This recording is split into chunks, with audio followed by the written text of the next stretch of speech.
Good afternoon, everyone. I'm also grateful for inviting me to this conference, but I'm afraid that I am a wrong person to this much respected company because my major field is Afghan studies. But about a dozen years ago, I realized that I should put my research in more broader context because Xinjiang and particularly Uyghur factor may play a more important role. And what about my topic? Ethnicity, conflict, and development in Xinjiang in 1910s, and it's last century actually, Russian, Soviet, and post-Soviet scholarship and analysis. This tribe reflects actually the state of art in Xinjiang studies, because the main volume of research is about conflict, some works about ethnicity, and very few about development after all. And this is about underlying foundations of decision-making, policy implementation, propaganda, or in other words, about intellectual, conceptual, institutional, and other dimensions of the Xinjiang problem. Actually, I also studied some records, archive records, or Politburo, or some other things. But I think that it's not the sole kind of sources. There are some other things like policy papers, like some other products of intellectual products, which also are very important for understanding of real politics implementation, all stages of this process. My first point is about general intellectual theoretical framework of this process. I'd like to mention you that in late imperial and early Soviet times, there were two wings of scholarship, including those on Xinjiang. The first was of civilian academic, pure academic nature, I mean regular expedition, which was sent in early 20th century from behalf of Academy of Sciences to Xinjiang to collect some folk and literature sources and so on. These outputs were published in immediately, maybe in 1917. It was very hot time, but nevertheless, Academy of Science found forces and means to publish its output. And the next and maybe more powerful trend was of military geographical nature. You know that the Russian Empire itself was formed or constructed by efforts of not only militaries but also military agents and experts and officers and so on and so forth. And we are talking actually in this respect about so-called transitional stage, which was lasted about a half of century. The first century of the first half of 20th century is transitional period when this so-called military wing dominated actually. And in personal respects, former Tsarist General Andrei Sneserev was actually leader of this wing. He occupied position of director of Institute of Oriental Studies, a civil institute. At the same time, or a little bit later, was appointed as a commandant of military academy. Sneserev actually wrote several books, many books actually, but not about Xinjiang. No single book about Xinjiang, but it is his book on sketches about Afghanistan, where he presented his theoretical framework, a concept, so-called Greater Middle East. It's amazing, but Sneserev followed actually Curzon concept. He recognized this very openly, without any reservation actually. He told that Greater Central Middle East means several areas like Khiva, Bukhara, Soviet Turkestan, Kashgar, Tibet, India, and so on. And the main point is that this is a room for two main nations, Iranian and Turkish, and they are interplay as a one ethnographic unit. So, and as for Xinjiang as well, for instance, Kashgar as well, its role was as a buffer in this framework actually. If to explain this very pattern. Not only Xinjiang, but Afghanistan, Tibet, and so on. Xinjiang was third on this list as a corridor, was a so-called state of area of glasses area. This meant that Xinjiang was of secondary meaning after all, because the main core area was India after in this very framework. Snezherev was successful not only in theoretical field, but he actually initiated a military academy training of military officers, and some groups were specialized in Xinjiang studies as well. There was a top level of military training. The next one, more close to the field, was in Tashkent, where was military school. But there were also different venues of Xinjiang studies in Russia, either academic or implied. And some government agencies took part in this process. For instance, in late 20s, Commission of Exploration or Economic of Xinjiang was established on the decision of all Union Trade Chamber. And its aim was to explore regional sources, because there was a Russian project close to end, the Turksib, so-called Turksib. It actually was an idea to expand economically Soviet politics in Xinjiang direction. But the members of this commission, their minutes, complained that there was lack of reliable literature in Russia itself and abroad, because there were no, in Russia itself, since 1911, there was no single title of this very subject. It was strange, so it took some attention.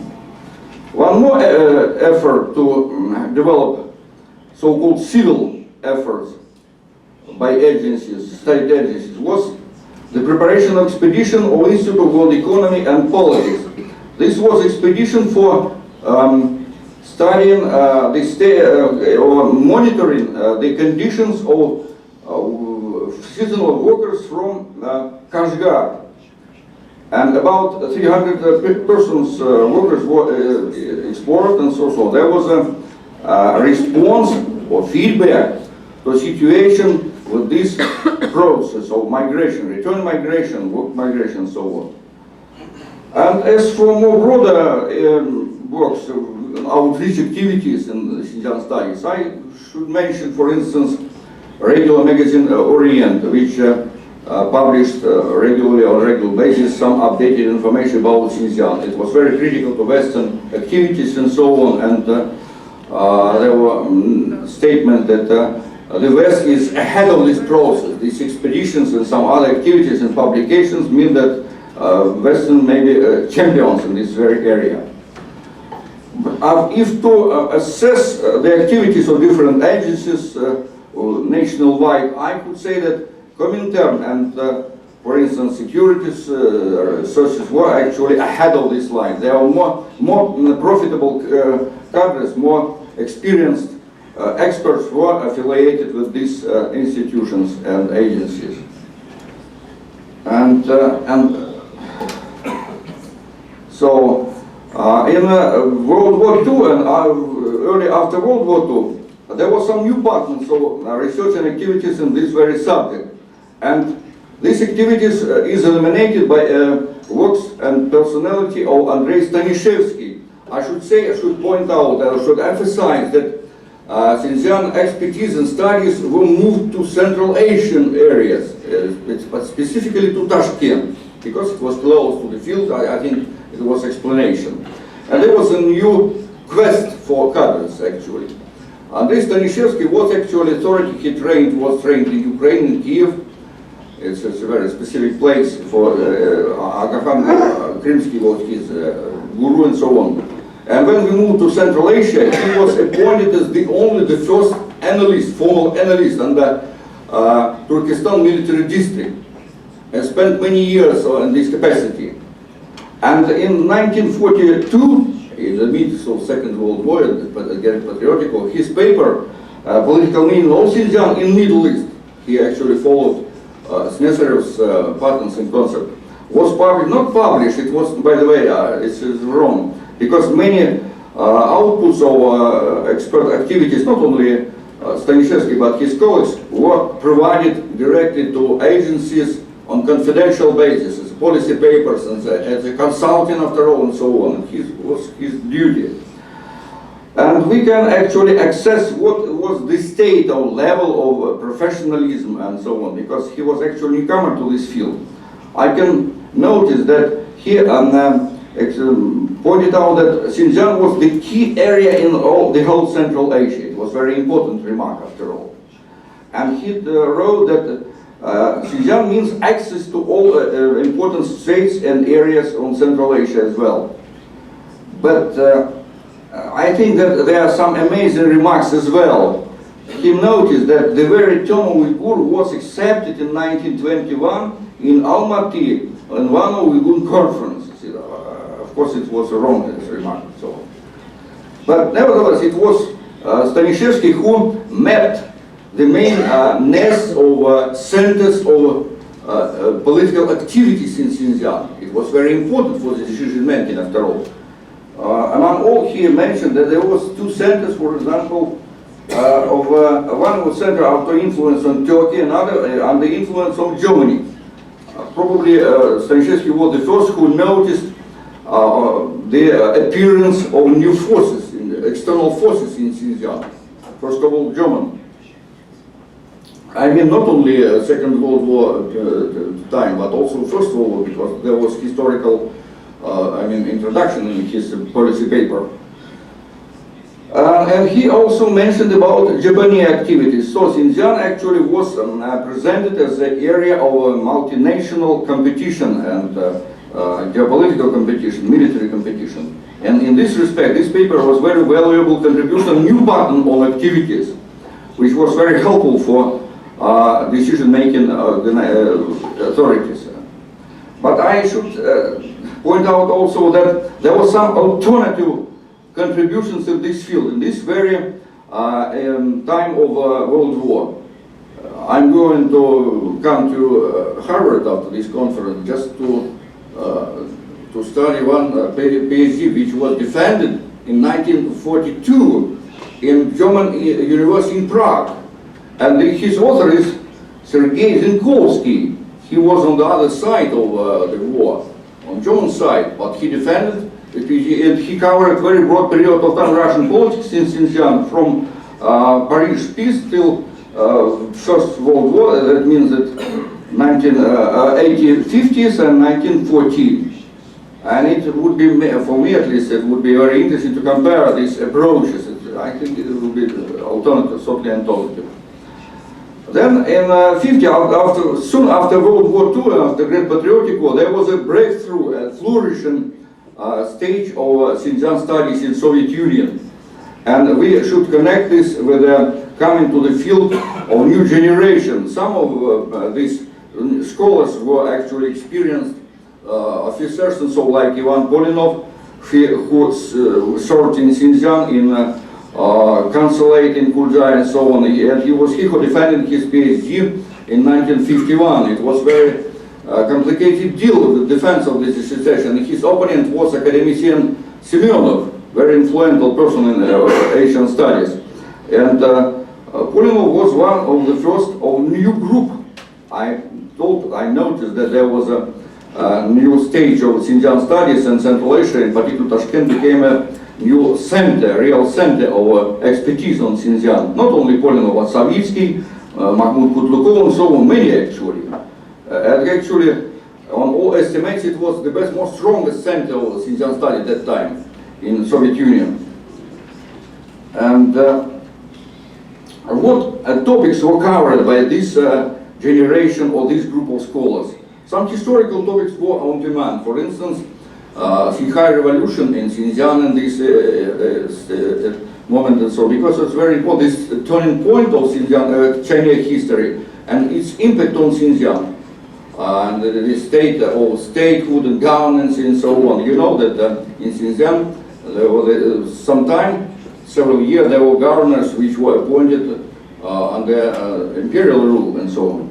Some other topics were for more actual relevance and so on, about rebellions of 30s, 40s and so on, and even more late period of time. Actually, there were also policy papers. Only a small part of this output were published in open, media, scientific media, as books and so on, as lectures, for instance. The majority of the production were for confidential use, Savitsky and so on. And if to say some was about more later period, for instance, on 80s was decline actually in all Soviet republics and all Soviet Union and every republic as well.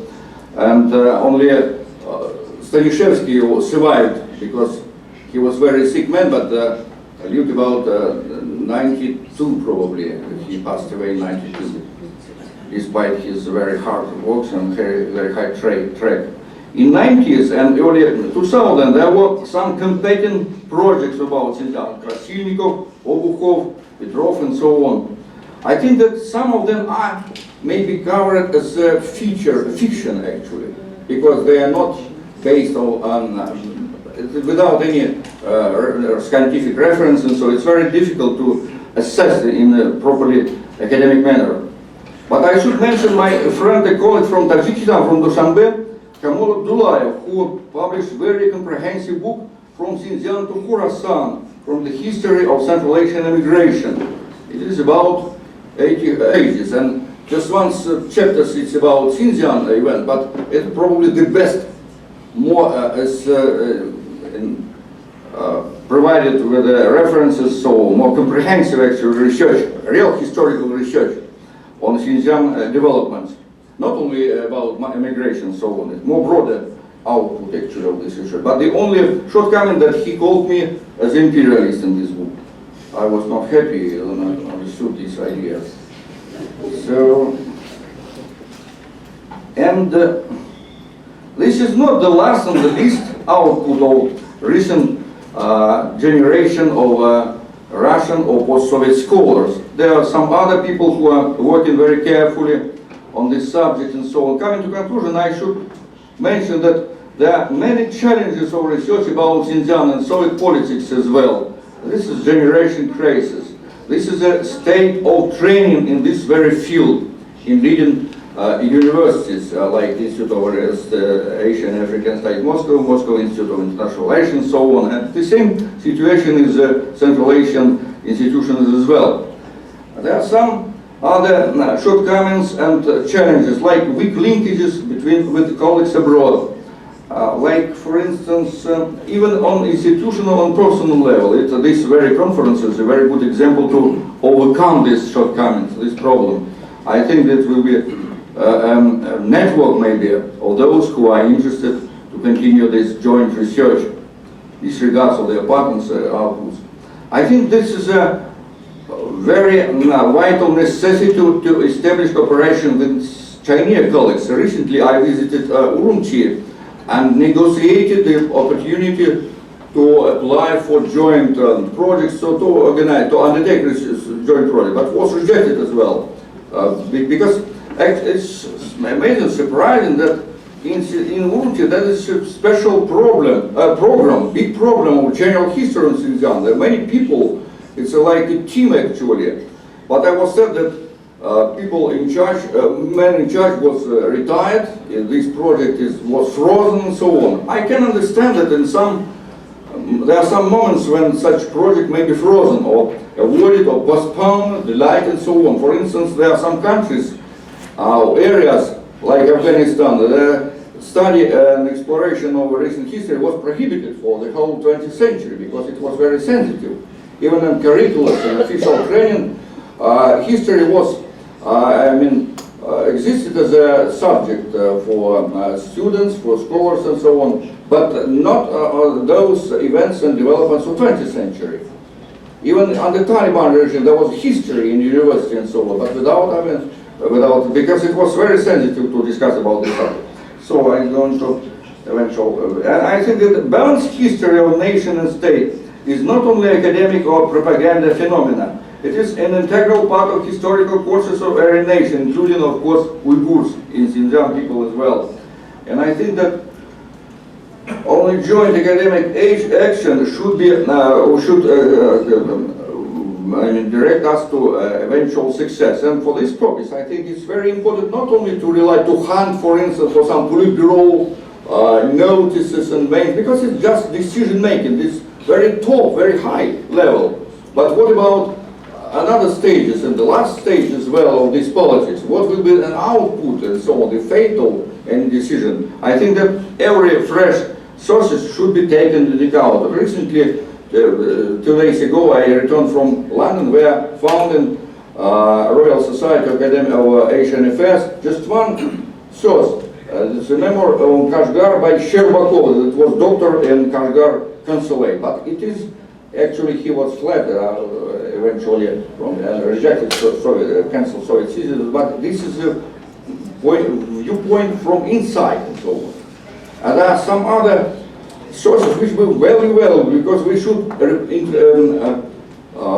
reconstruct not only some top episodes on effect, but actually all this living process, all this we are not able to reproduce as a movie and so on, every step and every day and every moment, but nevertheless to be more close to real truth, to real sense of events and development. Thank you.